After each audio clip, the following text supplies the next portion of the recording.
You are listening to Gangland Wire, hosted by former Kansas City Police Intelligence Unit Detective Gary Jenkins.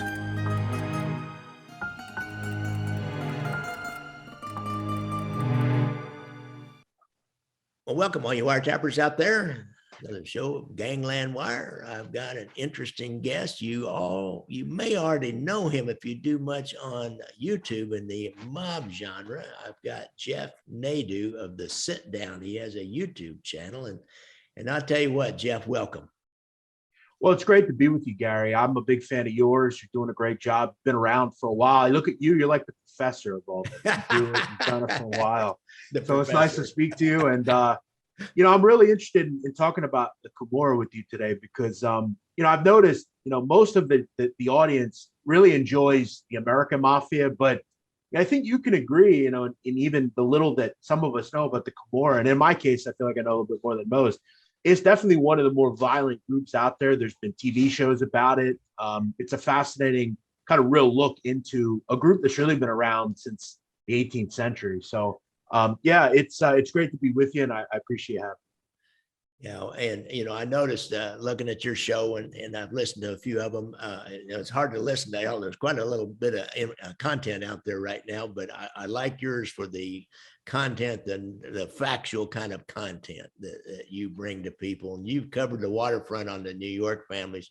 So guys, if you want to learn a little more about the New York families, hit up the Sit Down on YouTube. And he also did my notice on a couple of Philly guys, Merlino and Nicky Scarfo, and he had Jack Garcia on. He's a good guest. I had him. Jack's a great guy. He's got some great stories. He does. He's that's the thing, Gary, and I know you're very much about it as well. I try to, kind of tell people, look, the people we're talking about are bad people, but it's important that we tell the history of these people, and we try to do it. A lot of this stuff is known. We try to tell people stuff maybe they don't know, or get into people that are a little less covered. And I know you do that as well. So yeah, it's fun to go over. Right. Yeah, and the little bit I remember that I've done some shows on Australia, it seems like the Camorra has a pretty good presence in Australia. And I believe even maybe in Canada, they don't seem to have much presence in the United States that I ever know about. Now, you may enlighten me on that. So I tell you what, Jeff, let's just start a little bit about the basic history. I don't know, what area of Italy did they come from, and what's the structure of it? Yeah, the Camorra is basically based in Naples and Campania, which, a lot of people don't know. The Camorra has really been around since the 17th century. There's talk that back then there was certain, kind of small levels of people that were involved with kind of a shady criminal syndicate in Naples. Now, the real kind of Camorra was formed really in the 1700s. There was gambling houses that were popping up around Naples. There was a certain area of Naples where gambling was allowed, prostitution was allowed. And there was a game that kind of was created in Italy called Morra. It's a hand gesture game, which has been played for centuries in Italy. And that's kind of really where the name derives from. Morra being the game, and then Ca is a takeaway from capo, which obviously we know as boss or leader.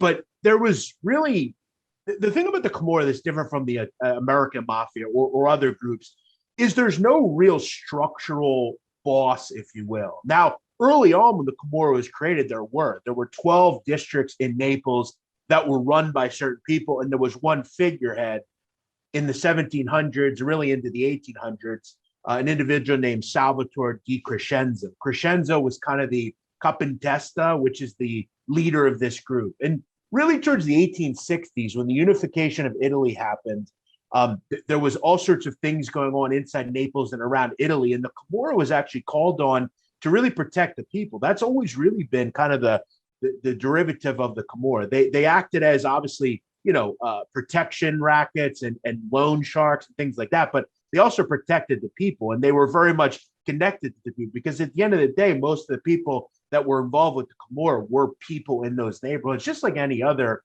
American Mafia. The first real kind of boss or capintesta that we know of as Camorra historians is an individual named Ciccio Capuccio. Capuccio had been around, his family had run an area of Naples forever, basically. And he was the first known capintesta. He was the first person to really get into doing extortion, loan sharking.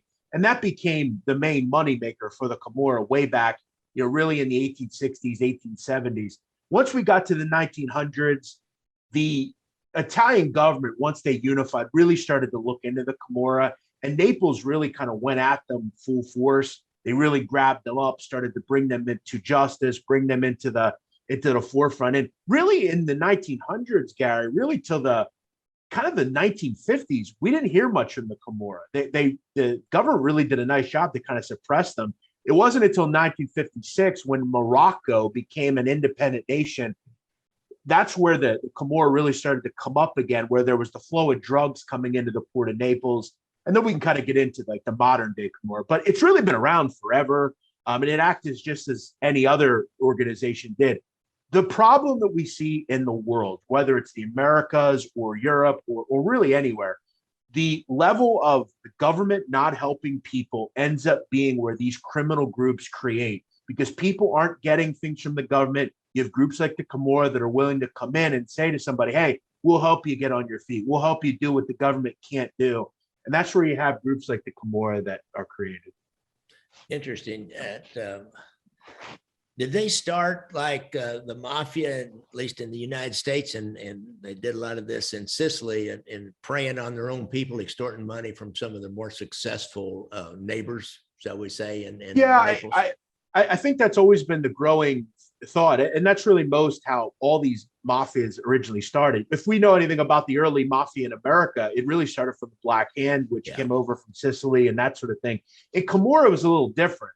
It had really been kind of almost a political group that would help people that, when the unification of Italy happened, there were people trying to come in and kind of conquer Naples, and the Camorra acted as almost like a protector of the people. And initially, as I said, the first creation of the Camorra, the gambling houses that I mentioned in the 1700s used the Camorra as kind of protection from the police, because at one point Naples outlawed gambling houses and used the Camorra as kind of protection to protect them from the police. So the area of Naples that they operate in was really, there was never any pronounced mob group there. So the Camorra kind of slotted in. It wasn't until the 70s where we know the Camorra to be really an organized kind of group, where we got away from the structure that we see in America with like a boss and everything. The difference of the Camorra and the American mafia is the Camorra has most notably, really in the last 50 years, been a group with no distinct leader. Okay, they're really just clans and groups that all operate in the same areas, and they all kind of work for the most part in succession. Now, sometimes there are rivalries and feuds and wars, which I'll get into. But in 1970, an individual named Rafael Cutolo, he's really the modern godfather of the Camorra. He rectified it, resurrected it from really being non-existent for a long time in the 30s, 40s, 50s. Once Morocco becomes a country, they kind of start seeing the flow of drugs come into Naples. And that's where Cutolo kind of starts getting into cocaine in the 70s. He establishes a major network of loan sharks and extortionists. Cutolo is an interesting guy, Gary. Cutolo actually was born in the early 40s and was actually sentenced to 24 years for homicide at age 21. And he went into prison, and that's really where this new Camorra was based, the NCO, the Nuovo Camorra organization. He basically started connecting people in prison together, and he started a group that all formed in prison. All of his main emissaries were prison pals of his. He starts creating this new order, if you will, and starts going into some of these rundown neighborhoods like we see in really any walk of life in the world, where you have ghettos or places of really bereft of anything solid. They go in there, these groups, they kind of align with some of the youth and the kids in these areas.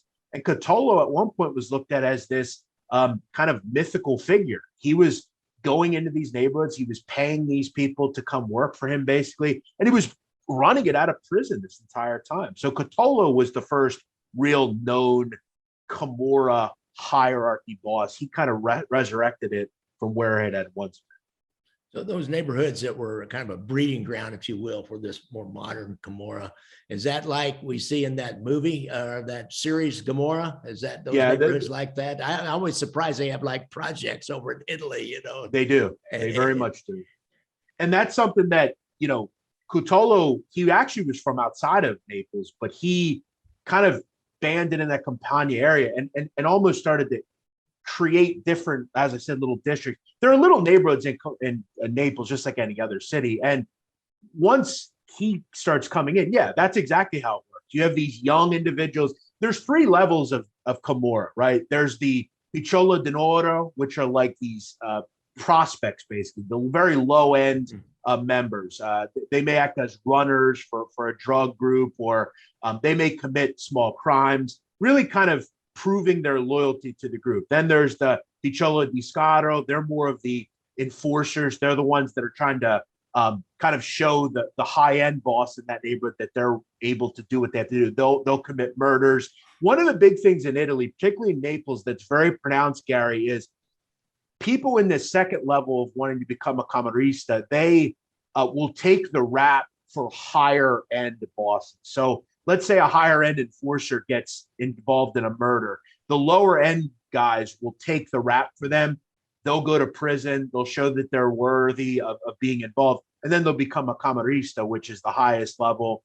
Then there's the aligned bosses. But yeah, the show is very similar to the actual what the Camorra really is. Now we'll get into the individual that kind of the show is based on, because that is based on real people, Gary. The show Gomorrah is based on all real people. But Cutolo was the first real power broker in the Naples area that really kind of created a structure, an honor code. He wrote a book with a code basically saying how Camorra people need to behave. And, he really kind of grounded the group, started getting it involved in political things, involved in the drug trade. Because one thing about the Camorra, they sold a lot in cocaine, because at that point in the 70s, the Sicilian mob and more south was dealing in heroin. Yeah. They felt like cocaine was the right business to go in because there just weren't that many people in the south doing it. Well, they were correct on that for sure. From in the 70s to the 80s, there was up into the 90s, man, that was the go-to drug, and that was where all the money was. That's for sure. Now, you said they set it up out of Morocco. Then what? They have like lines from Colombia to Morocco. Is there poppies and cocaine in Africa, or? Yeah, obviously. So like a lot of the cocaine was coming from South America into Morocco, because at that point, it's very close to Italy. Obviously, the northern African countries, Tunisia, Algeria, Morocco. And that's the great thing about Naples. A little kind of geography. It's all on the Gulf of Naples, so it's very easy to get in. The port's right there. It's a perfect city to sell drugs in, because, as all the major cities on the East Coast all have ports, whether it's New York or wherever. So it's easy to get the flow of drugs. It's easier to create these shipment kind of lines of communication. So it worked out perfectly. Now, ultimately for Cutolo, he spent most of his time in prison, and he ruled behind prison walls. He actually, at one point, he dictated the path of the family to his sister. One of the things about the Camorra that's a lot different than American mafia and really some of the other groups is you see a lot of women that had been kind of higher end figures. A woman like Rosetta Cutolo, who was Cutolo's sister, she would handle a lot of the day-to-day operations as Cutolo was in prison. But for most of Cutolo's life was spent in prison. He was in and out of jail, which kind of made it difficult for him to run. And at one point, like I said, he had to deal with his sister. But like any other Camorra boss, his power structure would be infringed upon. Another group would kind of break away, and they would kind of war back and forth with each other. And also the government did a decent job at bringing these guys down. But it wasn't until the 2000s when things really got out of control with the Camorra. And that kind of brings us to where we see in Gomorrah the main character is that guy Savastano, and he's based on an individual named Paolo Di Lauro. In the early 80s, Paolo Di Lauro was from Seconda Liano, which is where the show is based. That is where you have the housing projects. It's a very rundown area. At the time, that was the main power area of the Camorra. It was run by a guy called Anelio La Monica. La Monica, the one problem that La Monica had, he was old school. He was very violent. he did not understand that drugs were the way to get really rich. And he was old school. And, Di Lauro was coming up.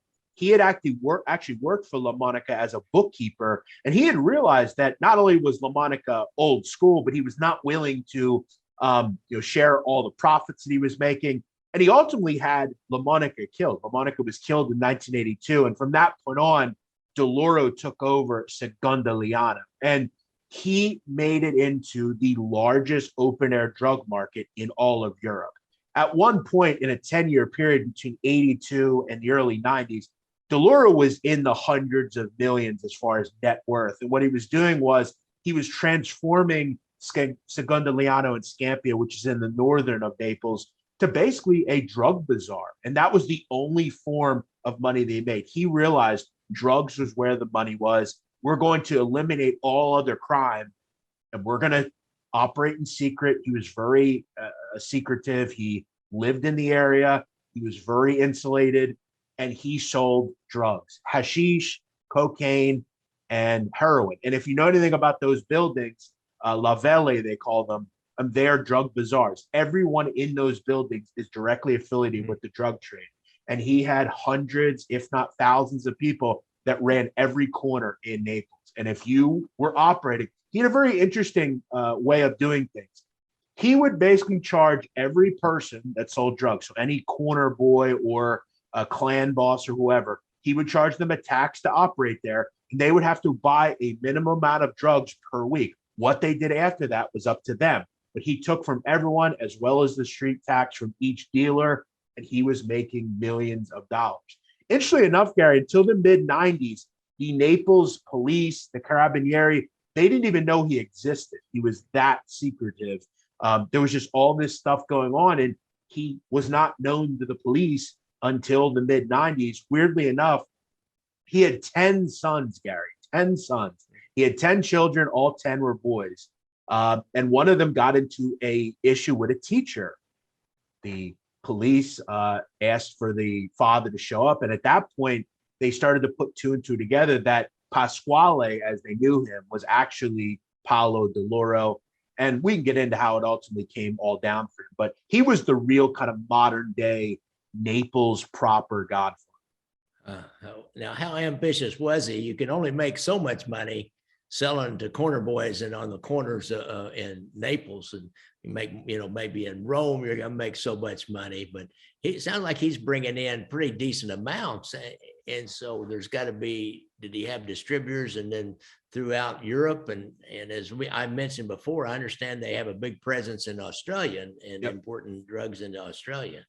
Yeah, what they were also doing was wholesaling to other areas, like you mentioned. One of the real big connections that they have is they always had very much a big presence in Spain, which we'll get into. And remember, most of the profits, in fact, mostly all the profits that Di Lauro is making, he was taking and reinvesting in legitimate businesses. He had a huge fake goods business where he was sending fake Prada, Gucci, all these different furs and things like that. He was sending them to France, the Netherlands. He had tons of real estate. He was buying villas all throughout Seconda Liana, Scampia, and other parts of Naples. He had tons of business, anything from mechanic shops to salons, to pizzerias. He was taking all this money and putting it back into the community. At one point, Gary, in the early 90s, crime had almost ceased to exist in Seconda Liana. He was incredibly powerful to the point where any sort of nonsense, he would quickly dispel it. Any, even things to the level of like young men bothering women in the area. He completely extinguished most crime. And at one point, he was looked at as really a mythical figure as well, because he eliminated crime. You could keep your windows and doors open. You didn't have to worry about your car being stolen. Most crime had ceased to exist. He was that good. He was that feared. And he was almost looked at as the political figure. And that's what the Camorra ended up ultimately doing. They ultimately started getting in bed really with the local politicians in those areas. Yeah. And they realized they were more powerful than the government. And that's where the power really came from. But really, the end would come for Di Lauro in the early 2000s, because ultimately the government started looking into him. after going to his son's school, the government started looking into Di Lauro, and it took about 3 or 4 years to bring a case against him. But by that point, he had already skipped town and was in hiding. Many people actually believe, Gary, that Di Lauro, they thought he was in different countries. He was seen in Europe, supposedly, but they had assessed that throughout the whole time he actually lived in Segunda Liana. One of the big things that they do over in Naples is they'll pay an older woman or something like that to basically lease out an area of her house. They live there and they operate there. And it's not an easy life, but it's better than going to prison. But we can kind of get into how it all ended for Di Lauro. And this would really be the most violent part. And a lot of the stories in the show Gomorrah were based on really the end for Di Lauro in real life. Interesting. Now that whole drug business, it lends itself to organization, of course, and he provided the organization. And then he brought the politicians in, which you can't really have a good organized crime group without the political angle and wiring up the courts. Like Chicago, they had the entire Cook County wired up at one time. Right. Exactly. And so then as it became known about the drugs, there's a lot of negative publicity, shall we say, about narcotics that would happen because of all the social problems. Did that start turning the politicians against him? Well, I think what Paolo Di Lauro also was able to do, fascinatingly enough, he was able to create an alliance, if you will. If you've ever seen the show, in the show they create this alliance.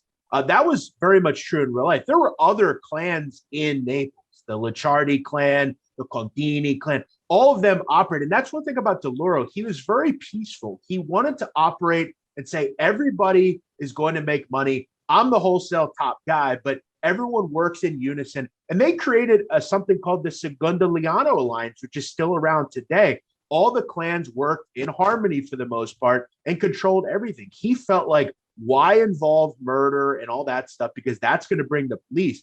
The preferred go-between for local politicians was dealing with the Camorra as opposed to the government. Because as we know in Italy, the Italian government is incredibly poor, and they are the ones to blame for the most part of why the Camorra and other crime groups have been able to survive for so long. The government does not do anything for the people of Italy, and it's easier to deal with the local Camorra. They're in your neighborhoods. They're there helping you. If you need bread, they'll buy it for you. A lot of the areas that you see in the show, most of the people that live in those areas are paid by the Camorra to either be runners, lookouts, hold drugs, hold money, hold guns. Everyone is involved, and there's the bond of omerta is very much alive there, and it was there for a long time. So Di Lauro saw the bigger picture, and he was able to say to the rest of the powerful groups like Licciardi and Contini and all these different groups and say, hey, let's all band together, and we're way more powerful than the government. And for the longest time, there was nothing the government could do about it. It wouldn't be until the 2000s when Di Lauro went on the run, he was forced to give control up of his clan. And that was the undoing for them. He put it in control of his oldest son, Cosimo. Now, Cosimo is the character Gennaro in the show. He was a hot-headed ladies' man, a long hair, drove a Lamborghini. He traveled to France and Spain a lot to vacation, hot-headed lunatic. He ostracizes the older people that belong to his father's clan. And his father couldn't do anything because he was in hiding. So the young Di Lauro starts taking over. He eliminates the structure that he had as far as dealing with all the families peacefully. Di Lauro was trigger happy. He thought nothing other than just violence. And what happens is the ostracized group of older people breaks away. They call them the Sicilisti. They were based in Spain. They had kind of fled Italy and went to Spain and developed a power broker status there and went to war with this younger group. And we see that in the first season of Gomorrah.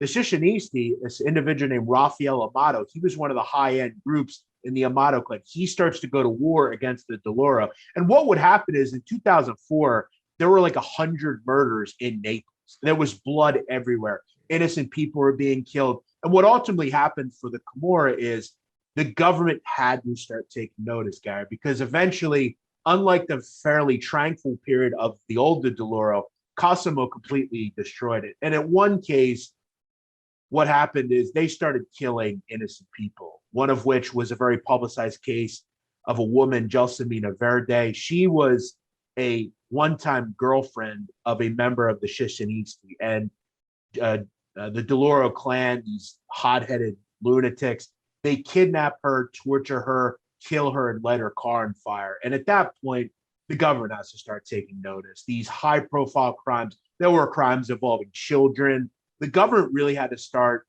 pulling the wool away from their eyes and say, this is a violent organization that we need to just completely extinguish. And interestingly enough, out of the 10 sons that Di Lauro had, 9 are involved in the life. 1 was killed, 3 or 4 doing life in prison. 1 son ends up, he actually has a clean record, as far as I know, is not involved with the mob, but he ultimately, Cosimo destroyed the family, and he's actually serving a life sentence. One of the murders he's serving is for the murder of Gelsomina Verde, the young woman that was killed. But the government had to start taking notice, Gary. For the longest time, the government did not want to realize that the Camorra was a problem, and other groups are a problem. They couldn't hide anymore. This is stuff that had to be dealt with.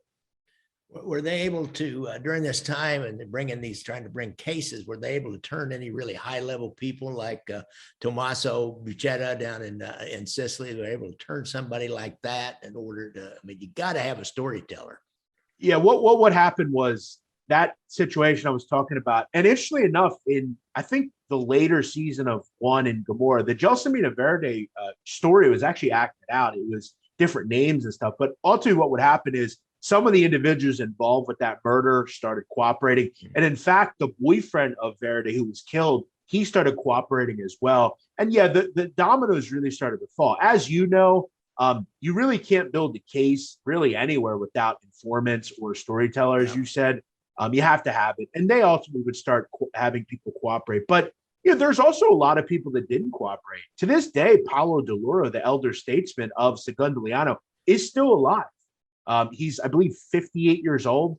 And in Italy, Gary, they have a system called 41 bis. 41 bis is a structured system inside maximum security prison. Think of it like the ADX. It's really their version of the ADX. Oh, yeah. They have a very high-end people there, and they're basically cut off from society.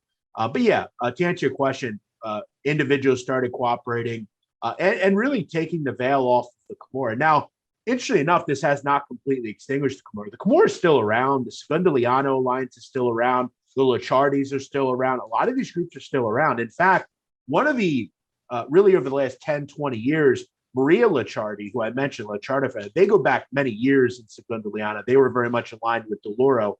Maria Licciardi is a woman who actually was very similar to Di Lauro in the fact that she was very much a leader. And in fact, Gary, in the mid-2000s, there was a study done by the Italian government that actually proved that a woman's leadership was more effective than a male's in Naples, and that these young men were more inclined to work for a woman and do it at a high level. She also would do things like, at one point, she realized the shipment of drugs was too pure and that it might start killing people.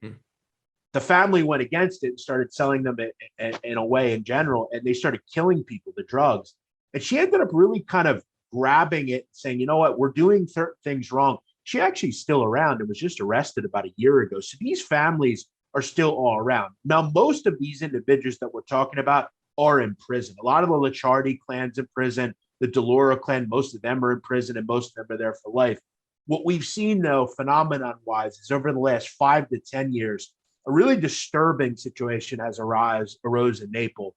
A system called Peranza. Peranza is, it basically translates to young gangster. It's a young gangster. And we're seeing these baby gangs created. And this is a big problem now in Forcella and some of the districts of Naples, where you have bosses, Gary, 14, 15, 16 years old. Now, these are some descendants. These are sons. These are nephews. These are grandsons of these older folks. And they're banding together on their scooters, and they're going out and killing people, and they're creating a connection to the drug trade. You have kids 15, 16 years old that are making millions of dollars selling drugs in these districts. And the system that I've learned, it's really kind of sad, Gary, to think about, because it's very connected to any other major organized crime group. We don't think of ISIS as a crime group, but they are. They're an organized crime group that prey on youth, just like the Camorra. These kids are so infatuated with these shows, these people. They see them every day. They've been around them. And this is the problem with organized crime, Gary. Whether we look at America, Europe, Africa, wherever, all these kids grow up around it. They want to be like it, and they end up being it. There was a quote that came out of one of Roberto Saviano's book, one of the famed journalists on the Camorra, who's actually under hiding for the last 20 years due to his reporting on the Camorra. He has a very sad line in one of his books that in Italy, you're looked down upon, Gary, in Naples if you make it to your 30th birthday. Many of the young Camorristas believe that you should be dead by 20 or 25. And if you're not a good enough Camorra member. Your goal, sadly, they don't look at much past the 20th birthday.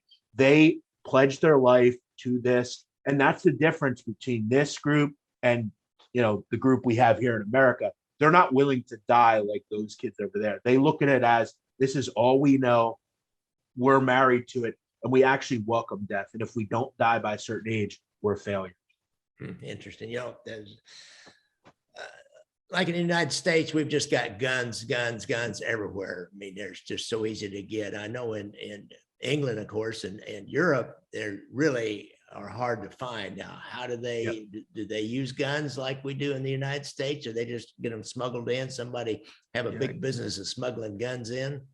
Yeah, guns are a major problem. And a lot of the connection they have, I mean, they're actually somewhat connected to the other crime groups as well. But there's a lot of, as I said, connections to Northern Africa, even into South America. What I've noticed now is the major alliance is connections with Albanians into the Eastern European areas. If you know anything about Albania, it's a big hub for drugs from Turkey and other areas, heroin, marijuana. I mean, some of the biggest, a lot of the marijuana from Europe is from Albania. So yeah, getting guns is not difficult. In fact, a lot of these people act as arms dealers and they connect with different groups. There's actually, weirdly enough, Gary, it's kind of disturbing. There's a very somewhat, and it's more maligned, but there is somewhat of a connection between, different Islamic groups. If we've noticed, some of the younger Camaristas that I mentioned actually grow beards. They look at the ISIL groups like that as almost kind of the structure of the way they want their group. And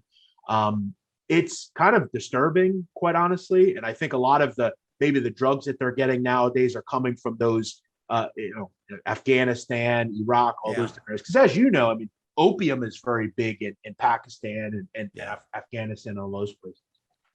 Interesting. Well, one last question, I think, because it's been most enlightening.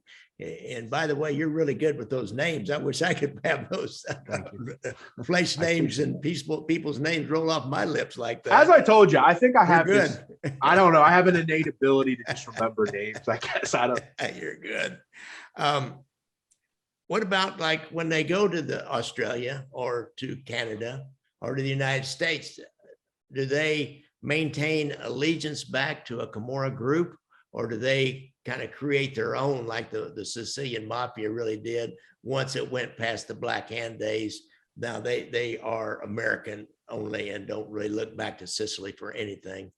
Yeah, I think, interestingly enough with the Camorra, if you remember in the early 1900s, obviously the Italian government did a good job to quell the Camorra, but a lot of the reason that the Camorra struggled for really the 1910s, 20s, and 30s is most of the people in Naples emigrated to the United States. But weirdly enough, there was not a major presence of the Camorra in New York. It ended up just turning into the modern day American Mafia, as we know. But no, there's not a pronounced connection really between the Camorra and the American organized crime. Now, obviously, a lot of famous mobsters came from Naples. I mean, Vito Genovese was from Naples. Al Capone. Sure. I mean, John Gotti was from Naples. So, like, a lot of higher end mobsters came from Naples, but there's not a real pronounced connection. As far as the groups in Italy, Naples is one of the Camorra is not to the level of the Ndrangheta or the Sicilian Mafia. They're a lot more powerful. They have a bigger slice of the pie, if you will. And they're a lot more transnational, I believe, at this point over some of the Camorra. But it is interesting that most of the Camorra never ended up really translating to places like England or the United States or anything like that. It's mostly been a regional thing, whether it's Naples, even Caserta, which isn't very far away. Caserta has a clan called the Casalicis, which they're quite powerful. And interestingly enough, there has been some interplay, as I know, between the Casalici clan, which is a subset of the Camorra. I've heard some connection between the Gambino crime family and them at one point. And look, as you know, Gary, a lot of the American mafia, if you know anything about the pizza connection, some of that, a lot of them are derived from the Sicilian connection, but Naples, not really. Interesting. Well, Jeff, this has been fascinating. This is really interesting stuff here. Is there anything else you want to say about them? Is there any kind of big incident or something that?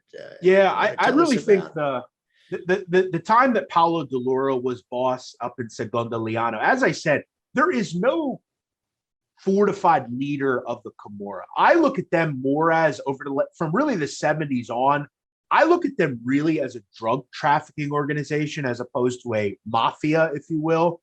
There's no pronounced boss. There's just a bunch of clans that kind of either work together and they occasionally beef with each other. But for the most part, I've always found Di Lauro to be incredibly fascinating. And look, I think the greatest organized crime book ever written is Gomorrah, the story of Saviano, who, Gary, as I said, he's basically you in Italy, if you could say, or any of these reporters that report on the mob. He has lived in secret hiding. He has a police a recruitment that guard him due to his speaking out on this group. They're very powerful. I've always found a lot of his stories to be fascinating, and it's another world. But unlike here, most societies, for the most part, are protected by the government. If you need something, the government will help you. In Italy, it's a little different. There is no connection between the people and the government. For the people of Naples, it's much easier to deal with the Camorra. They've been around forever. They're the ones that help you, not the government. Oh, interesting. All right, Jeff, I really appreciate you coming on the show. And folks, all you wiretappers out there, it's Jeff Nadu with the Sit Down on YouTube.